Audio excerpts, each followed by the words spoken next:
Welcome to Motivation AI Matters, a podcast designed to help you channel the power of language to inspire action. I'm Lisa Spira, here to explore the language that drives business outcomes through the lens of what makes that language good. Because words matter. Today's guest is Jon Capaldo, a vice president at Persado, overseeing strategic account sales, management, and expansion, primarily focused on creating value for large enterprise clients in financial services. Jon holds a BBA in finance from the George Washington University, with a concentration in corporate finance and capital markets. His interest in finance predates his work at Persado, and his interest in communication has only grown during his tenure here. I'm excited to share his perspective on the value of language technology for financial services. Welcome, Jon. It's great to be here. Thank you for having me today. It's great to have you here. So I guess we'll just dive right in. Persado has a long track record creating value for financial institutions. And you recently returned to Persado after some time away. What was it that pulled you back? I am what is considered in the corporate world as a boomerang, as I have gone out and worked elsewhere, and I've subsequently come back. And along the way, my role has been primarily focused on the financial services sector. And in seeing what else was out there, I stayed in tech, but worked in a couple of different types of product offerings. And as you so eloquently put it with the podcast introduction, words matter. Communication is such a huge piece of our lives. Every single day, we spend over 95% of our time communicating. And whether that is at work or at home, or even what I think people fail to realize internally with ourselves, you are always communicating. You are always positioning. You are always talking. And again, it can be explicitly, implicitly, loud or soft. It doesn't really matter. And remembering and realizing the impact that we can create, that we can assist with, that we are part of here at Persado, I just find that fascinating. And I don't think I had that drive, that motivation, that yearning to learn in some of the other spaces that I was working in. They were certainly very exciting, very cutting edge, forward thinking and fast moving. But at the end of the day, the way in which we communicate and the reasons as to why people engage is really powerful. And Persado had not lost sight of that. That's what drew me into Persado as well. The fact that this is a tool to make communication more effective. And I just thought, wow, there's so much value in communication. I want to help build something that does that. So when you speak about Persado, is that what you focus on? Is that the message or the value proposition that you like to talk about with financial institutions? What's been the most impactful way that you communicate what Persado is? Yeah, I love that question. And when you think about Persado and the space that we've been, I don't want to say playing in, but the space that we are aligned to. I'm playing. I guess we are all playing in the sandbox, right? But the space that we are playing in and how it relates to generative AI, which is the world's hottest buzzword of our time right now. I'm sure we'll talk more about this later. But what I really see, though, as Persado's way of communication and what really, I think, drives engagement, whether it's prospects or current customers, is how we are known in the market and positioned as not Gen AI, but actually Moat AI. And what does that Moat stand for? It's Motivation AI. And the reason for that and why we have such a massive understanding of what drives our clients, customers, or prospects to engage is because our models are trained on action-oriented outcomes, plain and simple. We are utilizing whatever engagement metrics we have access to with our customers and clients. And those engagement metrics can be opens, clicks, application starts, application submits, full conversions. Doesn't really matter. Whatever level of information the customer is working off of, that's the same level of information that we are working off of. And that's real engagement, real metrics. And so the language that we are building and that we are putting forth to customers is actually the language that they are going to engage with. Definitely. Real metrics just have huge value. And when I talk about Persado, I also like to talk about how we're measuring. We're measuring words, which I think that so many people in school say, oh, I'm a words person or I'm a math person, and feel like they're going to pick one of those buckets and that's going to be a part of their identity. And at Persado, we're very much like math informs the words and language informs the numbers. And that's one of my favorite things about the solution that we provide. I love that. It's a perfect encapsulation or marrying of art and science. And I've always felt in the world in general, in life in general, it's very challenging to find subjects that are purely black and white. Maybe physics, but even there is a massive black hole of understanding, gray space, gray matter for that matter. And we've really done, I think, a fantastic job of mirroring art and science together in terms of how our product works, how we position with words and phrases, how we're working off of content that is sweat over, that is built by copywriters, by persons who work with brand, by agencies, by media. And we need that starting point. We need to understand what is the human connection? What is the art behind the message that you're trying to drive? And then we'll apply the science to it. So I was a language person who had to find the value in the math. But I bet that you come from the other side because your background is in finance, which is very much numbers. So your interest in finance predates Persado. How did you get interested in finance? Walk me through how this numbers guy ended up here. Man, it's quite the backstory. So as you mentioned with the intro, I was a finance and capital markets major in college. And that took me to working for private equity right out of school. And the year I graduated was 2008. So for those of you in my age class, you might remember that 2009 was not the best year for the world. For the I also graduated in 2008. Good. So I'm talking to a like-minded individual who can remember those tough times. I feel you. Right. Signed my offer letter and received my starting bonus in November. And come February 2009, when capital markets completely dried up, nobody was lending, there was no need for working on rolling up trucking and transportation companies with leveraged buyouts because you couldn't have any money to fund it. And the entire organization that I worked with was let go. And I realized I needed to reinvent myself and think about some of the other skills and tool sets that I had. And I'll never forget having a conversation with my father, and his comment to me, it was actually surrounding communication. He was like, you have this ability to communicate with people. And I don't think you really capitalized on that during your time in school. I think you were very focused on math and particularly statistics in your world, which you excelled at and you got this job. But Jon, you are a communicator and you can connect with people. And then I thought about one of the aspects of my job in this private equity company was to actually call these small mom and pop trucking and transportation companies and talk to them and hear their stories and hear about their business model. And again, I was realizing, wow, I'm really good at this because I'm connecting with these people and they're providing information.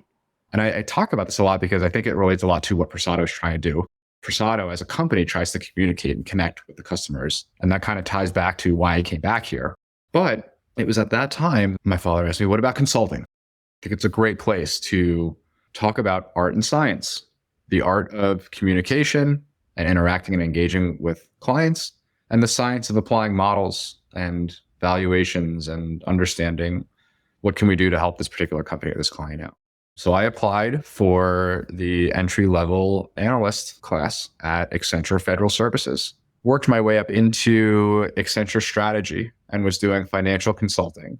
And again, just a lot of relationship building, a lot of what we called stakeholder interviews.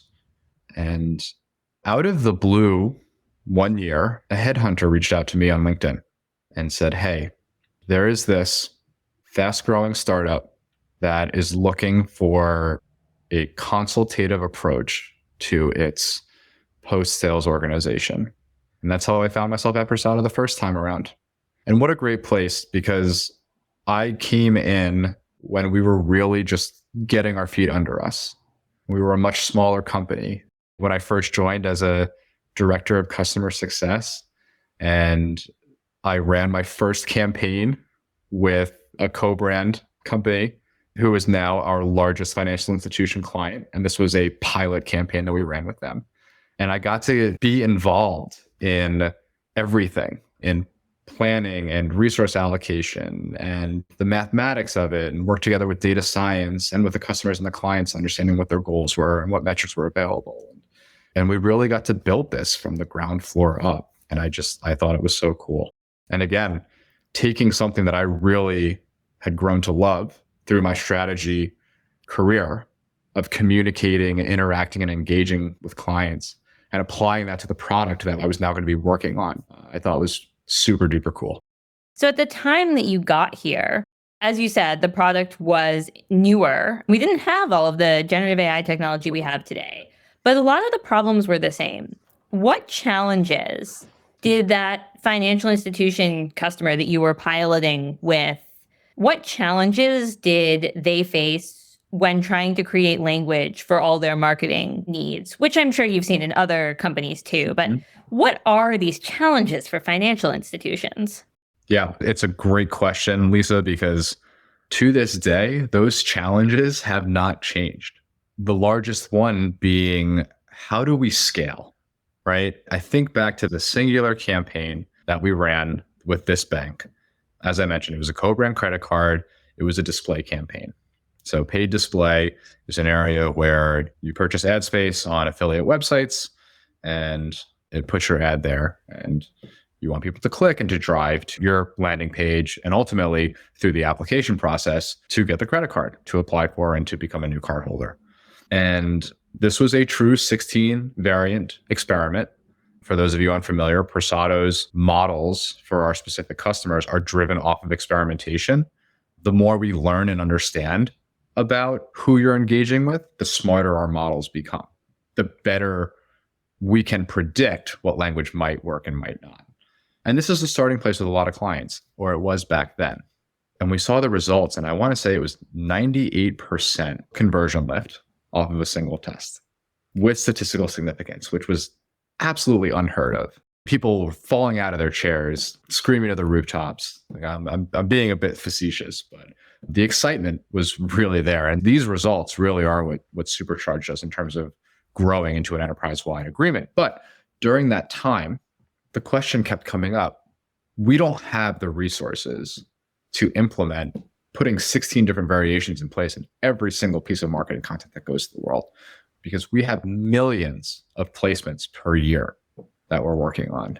So scale became a really big deal. And especially you think about these large, complex financial institutions, there's a lot of legal and compliance you need to jump through in order to get content to market. There's also executional constraints, right? Typically, they're running shared services organizations that are responsible for getting content to market for multiple different business units. It's built very different than retailers. And they don't work with the same speed and veracity that retailers do. And again, because the implications of having an incorrect offer are far greater for a financial services organization than for a retailer. So there needs to be more scrutiny around that. But getting back to the issue of how do we scale, we would apply something called leverage. And leverage was simply a way to not have to experiment on every single campaign, but utilize the learnings and the insights that we had from exploration and apply it to particular campaigns and just give them one or two different variations. Well, we kind of took that idea and just blew it out a little bit. And we said, hey, we are actually going to build and create different product offerings within the tool suite of Persado.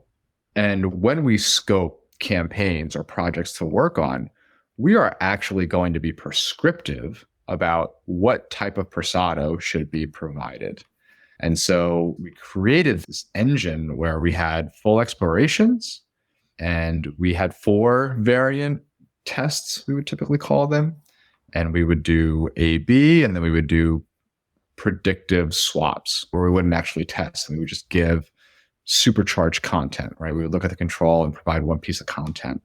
And I think this really set the stage for how we scaled with almost all of our clients and how we've subsequently grown with a lot of the financial services customers that we have today, because knowing full well that you cannot experiment on every single campaign that you run. But that being said, you do need to experiment on some. I think that's the important part too, is that the only way that we get smarter or your prospects or your customers get smarter is by experimentation. It's very important. It's a very important foundation to have. But with dynamic motivation, essential motivation, right? These tools that we're coming to market with now that show prediction scores. How well is this predicted to perform in market? And brand alignment scores. How aligned is this to your brand voice? And now we've got options such as compliance scoring and how aligned is it to legal and compliance? How much faster are you getting content out?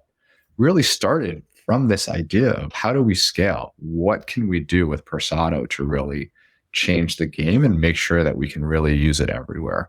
So financial institutions, their biggest problem is scale. They are so huge. And so they can't test the way Persado originally conceived of testing every individual bit about language. But over time at this company, we've scaled by testing so much with so many different companies and across different industries, but with a lot of financial services companies in different parts of the world even, that we've been able to create these scores that help people make decisions faster. The other thing that probably really helped with scale was the addition of ChatGPT and large language model technology to our world. Do you think that in a post-ChatGPT world, the problems of scale are getting easier? What has changed with large language models? This is something I think we could spend a whole podcast series on, Lisa. Personally, I'm fascinated by it, and I think everybody else is too. As I said earlier, generative AI is the generational buzzword that we are experiencing these days. And these open source models that are still, I wouldn't even say they're in their infancy stage yet. They're still newborn in terms of what they can and can't accomplish. And I think it's a double-edged sword, to be quite honest. And I'll tell you why.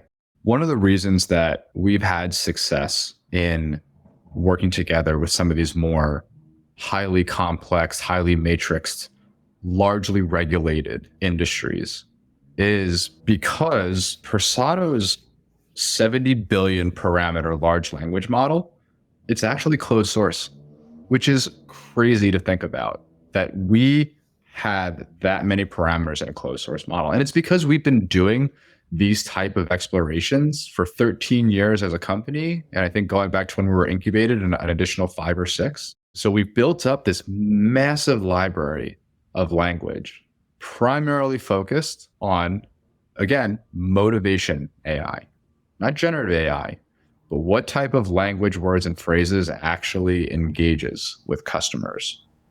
And we've cataloged and scored this model with our own developed ontology.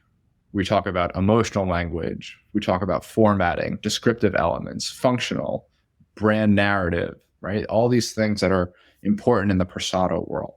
And yes, could you establish an ontology and apply it to the database that ChatGPT has or any of the other LLMs out there? Sure. But again, coming back to these very regulated industries, there are guardrails. And I would say 99 out of 100 clients have these AI guardrails, which are limiting in the ways in which you can use open source models. Rightfully so, right? If you're a financial analyst and you're working at Barclays and your boss asks you to put a 10-year forecast together for this particular business unit, are you going to go just copy and paste your income statement and your balance sheet into ChatGPT and tell it to put together a 10-year forecast? I mean, that would be incredibly easy, but at the same time, now all of Barclays' income and balance sheet information is part of that model, and it is now open access. and you have no idea who is using that information or what it's being used for. So that's been a really interesting differentiation piece for us in terms of how we work together with some of our customers in the space. The other really cool thing is that, as I mentioned, the iterations of our tools of being able to move faster and apply our learnings in a more precise way. We've developed plugins with some of these open source models, and we are able to utilize them in spaces where we are allowed to move much faster and to bring that information in and to fully understand what is going on. So I think that's fascinating. The last point I'll add to this, which is something that I've shifted in the way that I think about this, right? As I mentioned, we work best typically when looking at what we call a control or a piece of content that is generated by our clients or our customers to go to market with. Now, we do have tools and products where you can generate content on the fly without any inputs. You can select what is the goal of this campaign, what does the customer profile look like, what are you trying to drive, what is the product you're selling, and Persado will generate content for you, either with or without open source models. But this utilization of content to start, we have a team, they're aptly named brand content strategists, which I have renamed in my own little world to Persado prompt engineers, actually. These are the individuals that are actually interacting and engaging with our 70 billion parameter model. And they're the ones who are trained to really understand and grab that impactful language and know full well how the model is working and what's going to be most important for those campaigns. Our high touch model in which we're driving the highest results, the highest impact, and the highest insights for our customers are all coming through our prompt engineers. It's fascinating. I agree. Really a change in the space and how content is generated. And Persado's recent press release stating Persado AI drives 2.5 billion in revenue for financial services brands is pretty impressive. The press release claims the company's Motivation AI, which is how you've referred to it, pinpoints optimal message copy with the trifecta of potential Gen AI for marketing benefits: productivity, performance, and compliance. Is this how your clients think about what Gen AI can accomplish?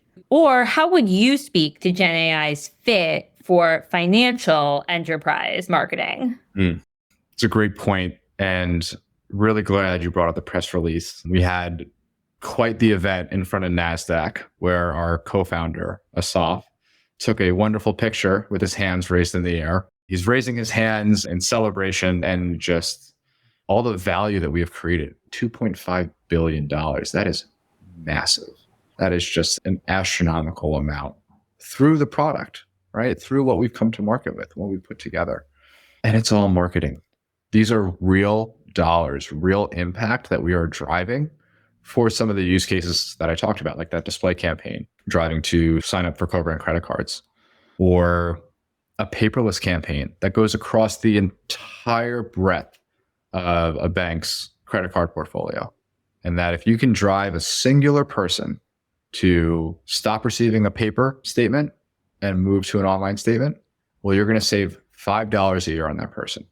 And you're going to save generally for the world. Exactly. Love that, Lisa. Most importantly, environmental service, right? I got to take my math hat off again for this. But it's true that even non-traditional metrics are money savings. I don't think you think of someone signing up for the credit card as value. You don't think of someone signing up for paperless statements as actual monetary value for the organization, which it is. Right. But there is an associated cost savings with that. As I mentioned, the $5 per person. And a singular paperless campaign across an entire credit card portfolio drove $2.5 million in value. That's just really remarkable. Yes, they drove double-digit millions of people to sign up for paperless because of a Persado campaign. And I think 60% of the action was driven by the change in the call to action, the actual CTA button in the email that was sent out. It's just fascinating. And I would be curious too, to that point, Lisa, the environmental impact. I wonder what the carbon impact would be. Yeah, because a lot of the campaigns that these organizations run have more value than just the value to that institution. Some of them have really high value to the end user, to that consumer. Two, potentially signing up for information. Financial services can be really confusing to consumers. And some of these campaigns that I've worked on that are about finding the right advisor and wealth management can be impactful to the financial institution, but can also really be educational to the person and help them with their life and their finances. Yeah, absolutely. I love the way that you talk about that balance of not only information to our clients and customers, but information to the clients and customers too. And we talk about what are the RTBs of what we're trying to push, what we're trying to sell. Why would you purchase this product over another one? Reason to believe, right? That's the acronym. Exactly. What are the reasons to believe? And some of those reasons are really important to the end users and to the consumers and the customers. And the way in which we experiment and we understand these reasons helps drive information for our clients and what's important. And it gets the end user to the information that they're actually looking for of what's important for them. So that mirroring, that like symbiotic relationship is really super cool to understand too. I think a lot of people think of marketing as evil, but the right marketing at the right time is actually quite helpful to everybody involved. It's about putting information in front of people. And if you do it right, it motivates them to take action, which might be aligned with your key performance indicators. Sure. But it also gives them information that they were likely seeking or needed when they take that action. It's about cutting through the noise. Yes. Yes, absolutely. Cut through that noise. And you want to drive engagement with the people who are actually interested. What are your tips for communicating effectively with stakeholders at financial institutions? If I think back to that conversation, not to reference it too much, but that conversation that I had during my career change, fresh out of college, and I mentioned this earlier, but that ability to connect with people, which is really driven by curiosity. I'm not pretending to be interested in you talking about your marketing program. I am genuinely interested and curious about how do you talk and speak with your customers? I want to soak up everything that I possibly can to understand what is the problem that you are actually trying to solve. Because at the end of the day, it's usually not just, oh, well, we need more credit cards or, oh, we need more paperless signups, right? There are all these different goals that are tied to these things and so many different stakeholders that are tied to these different goals. And again, financial services, highly complex, highly matrixed, right? You can drive more credit card acquisitions if you offer 50,000 bonus points. The cost to the business of those 50,000 points is massive. So all of a sudden, now you're impacting bottom line dollars. And is that going to be that good? Probably not. So what if I told you that with Persado, we could actually offer different tiers of points and introduce our language to see if, well, maybe the actual points offer richness isn't as important as you think. Maybe we can introduce some emotional language. Maybe we can change the reasons to believe. And we have an actual case study that showcases this, where a less rich offer won with Persado language against the control with a richer offer. Right? That's so remarkable. Very cool. And again, you can see how excited I am getting by this. And honestly, for those of you not in marketing, be curious. Get to know the person you're talking to on the other side of that phone or the other side of that screen or the other side of that table. I cannot tell you how important of a skill that has been in my career and throughout all the different products that I've worked with and my life with consulting, which has shifted me around from industry to industry and place to place, right? If you're passionate, if you show genuine curiosity, you will gain that other person's trust. That's such a wonderful tip. Like you mentioned, we are a math company and we're driven by engagement and communication, and the results speak for themselves. And we touched on this lately, but the insights speak for themselves too. And that's what I also really love is that let's just get something clear. There is not a single product in the entire world that is going to win every single time. Full stop. Doesn't exist. It's a unicorn. However, in the cases where we do lose, what Persado offers and what I love is that insights analysis. Why didn't this actually work? What did we maybe rely too much on? Or what is an area that we can maybe focus on next time to drive performance and drive results? And all of these items are feeding into the model for your particular company to help make it smarter, to help it get better, to help drive performance and results down the line. And we have these rank orderings of the different formats, the different types of functional language, the different emotions that we put into market. But those change and shift over time. And the only way that we truly understand that is if we continue to test and to learn and to explore. And I'll tell you, there are a lot of our clients and a lot of business units or lines of business or whatever you want to call them that are just as jazzed or excited by the insights as they are by the results, because they're feeling like they're truly connecting with their customers then in the same way that I feel like I'm truly connecting with the stakeholders of the business. They're learning about them. That's really great as a takeaway, that there's more than just the math and getting it right and getting those results to drive more actions. But there's really understanding when it did or didn't work and why, and learning from that and just continuing to hone in on the messages that are going to work in any given moment. Yeah. As not only financial services, but other large institutional organizations with a lot of money are putting a lot of focus on AI and data structure and customer profiles. There's a particular link there in terms of the type of data and information that Persado captures through its engagement that should be enriching your customer profiles, that should be helping you understand and inform as to what works, what doesn't work with your customers, and deep segmentation, even down to individualization. We've had the privilege of working with a couple customers on that personalized one-to-one messaging, and it works. And I'll be honest, sometimes it doesn't. And I think that's because we are not enriching the data, or they are not utilizing the data strategies in the way that relates to what Persado information is providing. But it's a heck of a ride and it's a lot of fun.